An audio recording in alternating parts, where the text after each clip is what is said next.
আসসালামু আলাইকুম, আদাব। আমি মোহাম্মদ আনিসুর রহমান, প্রধান শিক্ষক, পুরান মিন্ডাকুড়ি সরকারি প্রাথমিক বিদ্যালয়, চিরিবন্দর, দিনাজপুর। আমি মূলত অত্র প্রতিষ্ঠানে 2018 সালে যোগদান করি।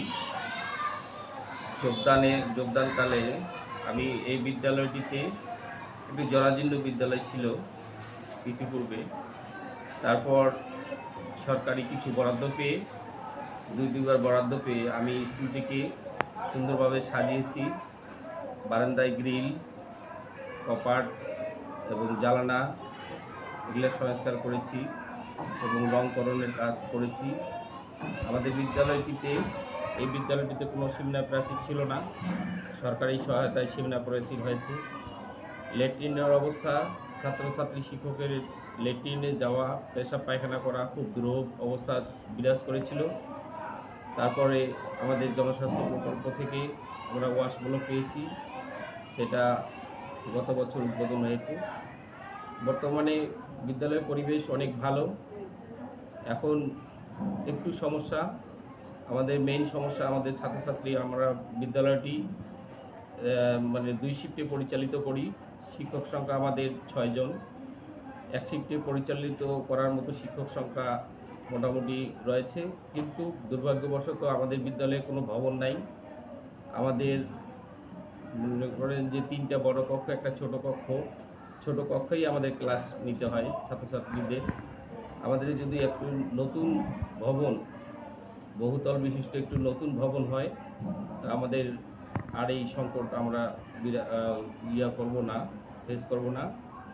আর একটা সমস্যা, আমাদের মাঠে বৃষ্টির পানি আসলে জমা হয়, যেহেতু নতুন সীমানা প্রাচীর হয়েছে বিদায় আমাদের মাঠে যদি মাটি ভরাট করা হয়, তাহলে আমাদের মাঠের পরিবেশ এবং বাচ্চাদের খেলাধুলা সহ সামগ্রিক আমরা পুষে উঠতে পারবো।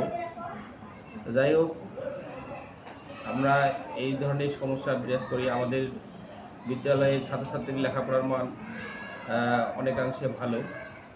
হয়তোবা গ্রামের লোকে বলে যে প্রাথমিক বিদ্যালয়ে লেখাপড়া হয় না, কিন্তু সেটা আমি বিশ্বাস করি না।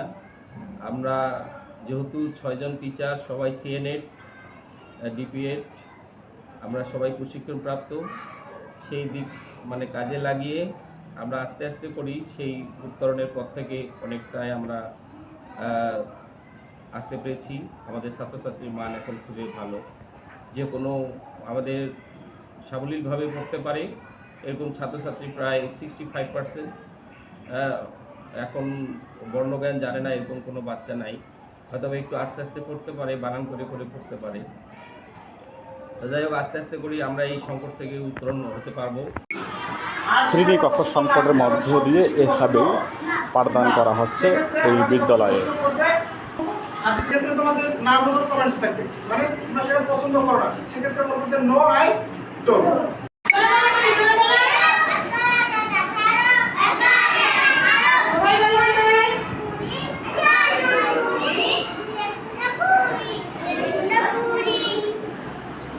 দেখো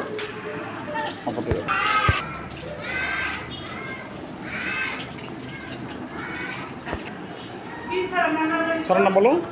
মামার বাড়ি জসিমউদ্দিন আইসুল্লাহ আইনুল্লাহ ফুলের মালা গলায় দিয়ে মামার বাড়ি ঝড়ের দিনে মামার দেশে আঙ্গুরের সুখ পাকা আমের শাখা উঠে।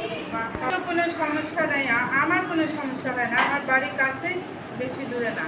আচ্ছা আচ্ছা। আমি যাতায়াতের সমস্যা নেই। তো এখানে বিদ্যালয় পরিচালনা করতে গিয়ে আপনাদের কোনো সমস্যা হচ্ছে কিনা? বিদ্যালয়ে কোনো শ্রেণীকক্ষ সংকট? শ্রেণীকক্ষের সমস্যা থাকবে, যেহেতু গ্রামের বাচ্চা, শ্রেণীকক্ষের সমস্যা থাকবে। আজ এ আসলো, কালেও আসলো না, সমস্যা থাকবে। কি নাম আপনার? আপনার শাহিনা। ধন্যবাদ।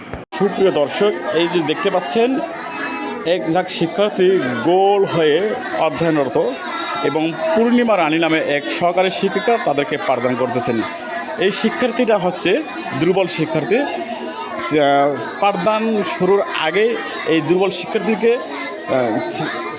শিক্ষকদের রুমে নিয়ে অফিস কক্ষে নিয়ে এসে তাদেরকে পাঠদান করা হয়ে থাকে, যারা তারা যেন দ্রুত গতিতে মেধাসম্পন্ন হতে পারে এবং ভালো ফলাফল করতে পারে এই প্রত্যাশায়। আর এখানে রয়েছে তৃতীয় শ্রেণী, চতুর্থ শ্রেণী এবং পঞ্চম শ্রেণীর শিক্ষার্থী। আর এই অতিরিক্ত ক্লাস নিচ্ছেন এখানে পূর্ণিমা রানী নামে এক নারী শিক্ষক। সুপ্রিয় দর্শক, দেশে কিংবা প্রবাসে, কাছে কিংবা পাশে যেখান থেকে ৭১ বার্তা যুক্ত রয়েছেন সকলকে সালাম, শুভেচ্ছা এবং অভিনন্দন। আমি আজ রয়েছি রংপুর বিভাগের দিনাজপুর জেলার শ্রীবন্ধ উপজেলার পুরান বিন্যাকড়ি সরকারি প্রাথমিক বিদ্যালয়। এই বিদ্যালয়টি বর্তমান বয়স চলছে ৫৬ বছর, কিন্তু বিদ্যালয়টি এসে আসলে মনমুগ্ধকর পরিবেশ আমরা দেখতে পেরেছি। সেটি দেখতে পাচ্ছেন যে এখানে ওয়াশ ব্লকও দেখতে পাচ্ছেন, সীমানা প্রাচীরও দেখতে পাচ্ছেন। আপনাদের দেখানোর চেষ্টা করছি। বিদ্যালয়ের পরিবেশটা খুবই আসলে মানসম্মত। তবে এখানে যে সংকট আমরা দেখতে পেরেছি সেটি হচ্ছে যে এই বিদ্যালয়ে শহীদ মিনার রয়েছে, কিন্তু সেটি হচ্ছে যে শ্রেণীকক্ষ সংকট। এই ৫৬ বছর বয়সী একটি বিদ্যালয়, সেখানে শ্রেণীকক্ষ সংকট, আধুনিকতার মানে ছোঁয়া লাগে নেই শ্রেণীকক্ষ দিক থেকে।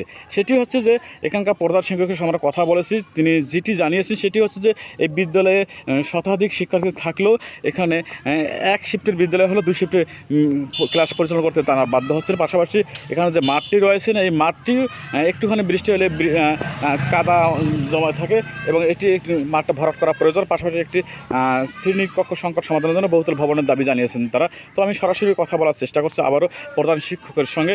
তো আপনার কাছে যেটি জানতে চাচ্ছি সেটি হচ্ছে যে এই যে দীর্ঘদিন থেকে আপনি শিক্ষকতা পেশায় নিযুক্ত রয়েছেন, প্লাস এই বিদ্যালয়ে প্রায় ৭ বছর আগে এসে আপনি প্রধান শিক্ষকের আসন অলঙ্কৃত করেছেন। তো এখানে যে শ্রেণীকক্ষ সংকটের কথা বললেন, আপনি মাঠ ভরাটের কথা বললেন এবং আনুষঙ্গিক যে সকল সমস্যা আছে সেই সকল সমস্যা যদি সংশ্লিষ্ট কর্তৃপক্ষ সমাধান করে দেয়, সেক্ষেত্রে আপনার বিদ্যালয়কে ঘিরে কী সম্ভাবনা রয়েছে? আসসালামু আলাইকুম।